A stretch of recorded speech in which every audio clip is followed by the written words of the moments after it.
my goodness. Please have a seat. Please have a seat. Oh, my heart is full.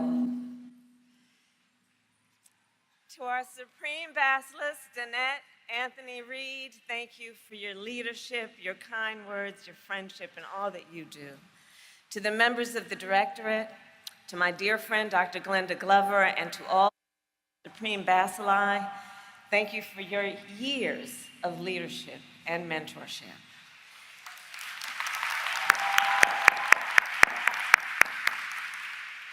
To my line sisters, the 38 jewels of iridescent splendor.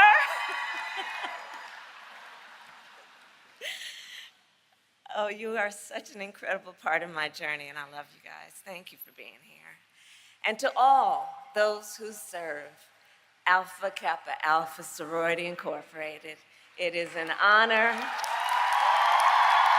and a joy to be with you today. Before I begin, I will say a few words on Hurricane Beryl. Our hearts, of course, are with the millions of Texans who are facing the devastating impact of the storm, and all those who lost loved ones, and the first responders who have worked around the clock to keep people safe, and the line crews who are working as fast as possible to restore power.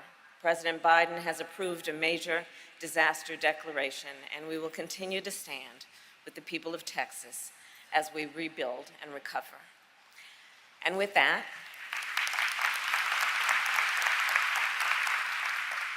I will address the topic at hand.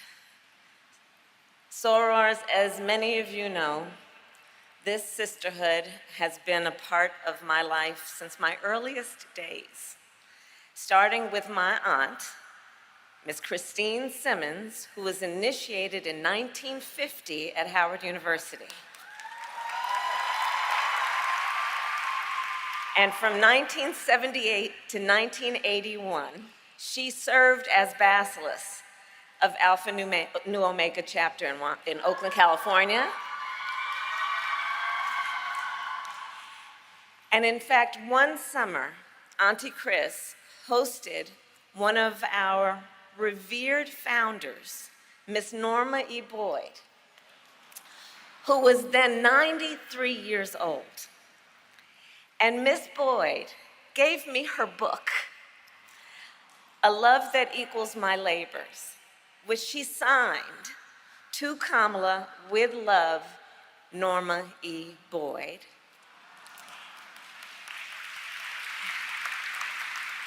And that cherished book now sits in my West Wing office at the White House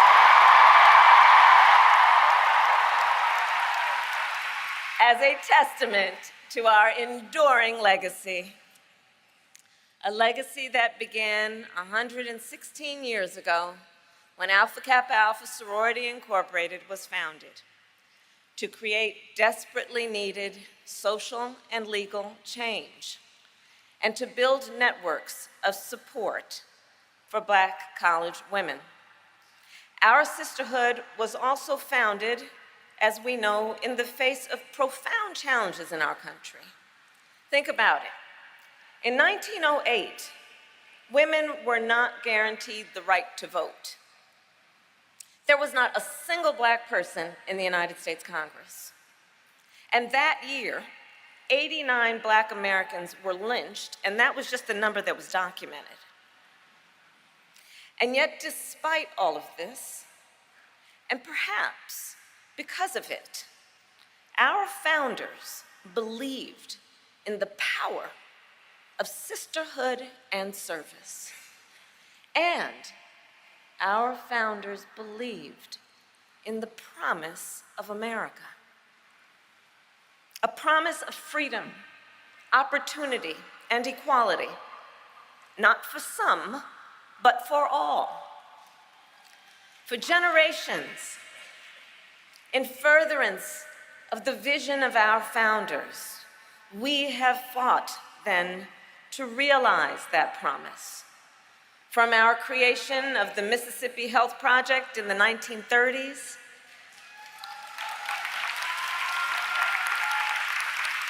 to job training and literacy programs in the 1960s and 70s, and then most recently, of course, the work on voting rights and economic opportunity and child hunger.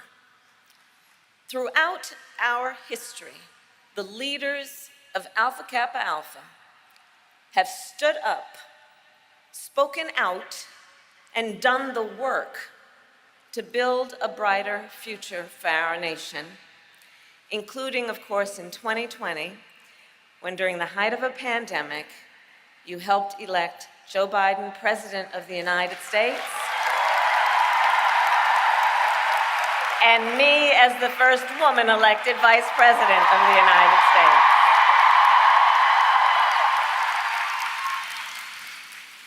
And it is because of your work and your support that we have been able to then fill our administration with incredible leaders, such as Shalonda Young, Soror Shalonda Young,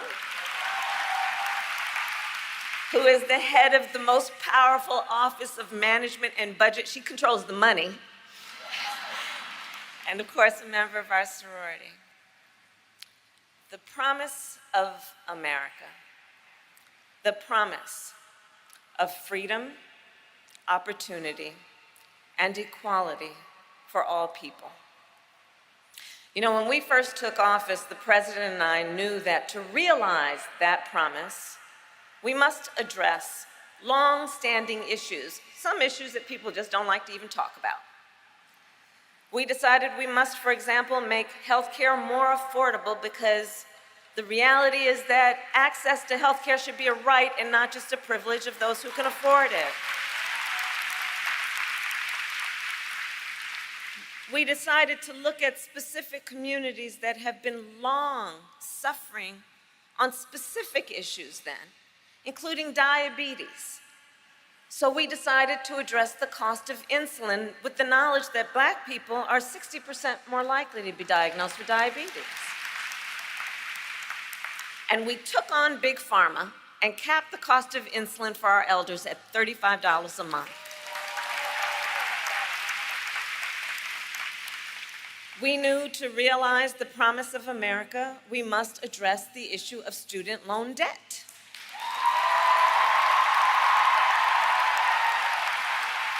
And I know there are many here who have benefited from that work. Please testify. And we have forgiven debt for nearly 5 million people so far, and twice as much for our public servants, including our nurses and our teachers and our firefighters. The president and I have also taken on the issue of medical debt, finally making it so that medical debt, which is usually the result of a medical emergency, is not something you plan, it's not something you invite, but we have made it now so that medical debt can no longer be used against your credit score. Because that credit score, of course, is supposed to measure whether you are responsible financially or not. The fact that you have endured a medical emergency is not a measure of that, and so it was just wrong, and we have corrected that.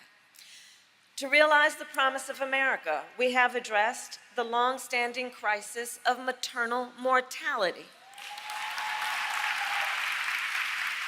Something, as you know, I've been working on since I was in the United States Senate. Why? Because women in America die at a higher rate in connection with childbirth than women in any other wealthy nation in the world, and Black women are 3 times more likely to die in connection with childbirth. So to address this crisis, among the work that I've done, I challenged every state in our nation when we first came in. I challenged every state in our nation. And I challenged them and said, extend Medicaid coverage for postpartum coverage from the measly 2 months a year that you've been doing to a full year. And I am proud to report that when I issued the challenge, only 3 states offered a full year of coverage. Now 46 states offer a full year of coverage. And today I am announcing for the first time, we have created national health and safety standards for maternal care. For the first time, national standards. Which means nearly every hospital in our country will soon be required to provide new mothers with delivery rooms that are fully stocked with life-saving medical equipment. It's the first time. So sorors, all of us here are clear. While we have come a mighty long way, we have more work to do. Across our nation, we are witnessing a full-on assault on hard-fought, hard-won freedoms and rights. The freedom to vote, the freedom to be safe from gun violence, the freedom to live without fear of bigotry and hate, the freedom to love who you love openly and with pride, the freedom to learn and acknowledge our true and full history as America, and the freedom of a woman to make decisions about her own body and not have her government tell her what to do.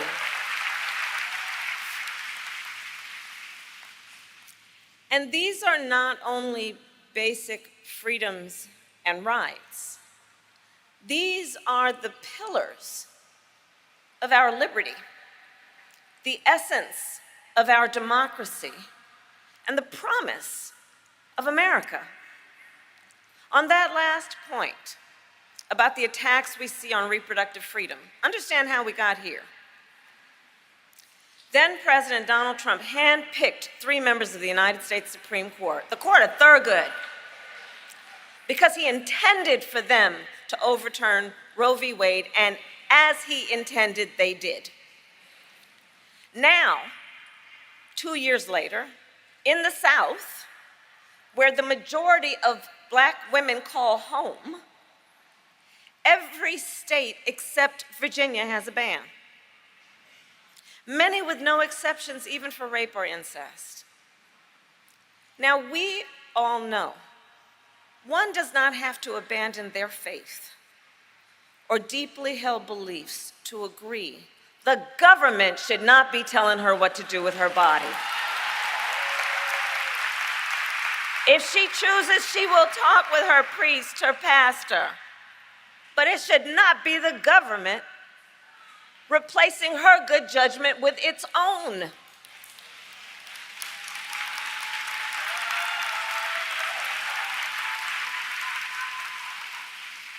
Faith and freedom can coexist.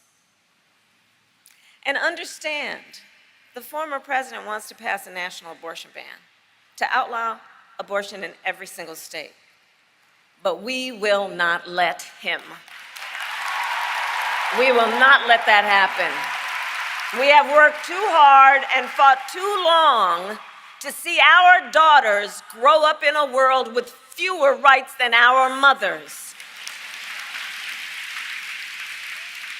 America must trust women. America must honor individual choice. America must defend freedom. And when Congress passes a law that restores the reproductive freedoms of Roe, our President, Joe Biden, will sign it.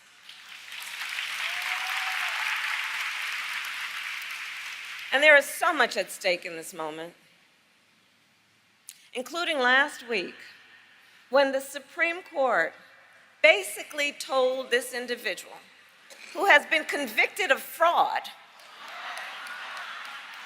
that going forward, he will be immune for activity we know he is prepared to engage in if he gets back into the White House. Consider, Donald Trump has openly vowed, if reelected, he'll be a dictator on day one. That he will weaponize the Department of Justice against his political enemies, round up peaceful protesters and throw them out of our country, and even, and I quote, terminate the United States Constitution. What's more, Trump advisors have created a 900-page blueprint of their agenda for the second term. They call it Project 2025. It includes a plan to cut Social Security, to repeal our $35 cap on insulin, to eliminate the Department of Education and end programs like Head Start. So let us be clear. This represents an outright attack on our children, our families, and our future.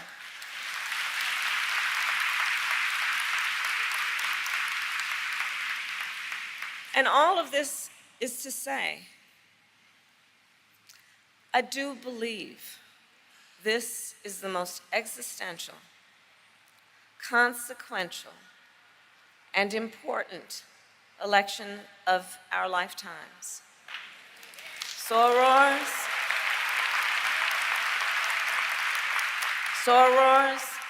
this is a serious matter.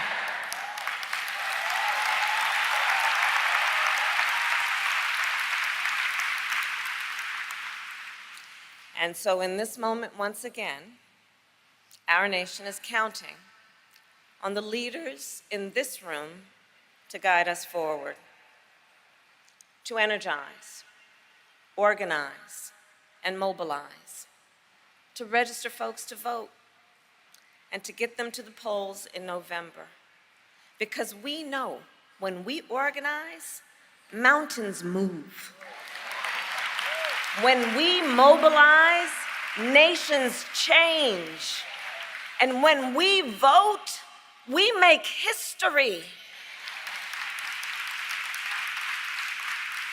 So I'll conclude with this. For 116 years, the members of our sorority have been on the front lines of the fight to realize the promise of America. This year, let us continue that work. Let us fight for freedom, opportunity, and equality. Let us, as always, fight with optimism, with faith, and hope. And let us see it through. Because when we fight, we win. God bless you, and God bless the United States of America.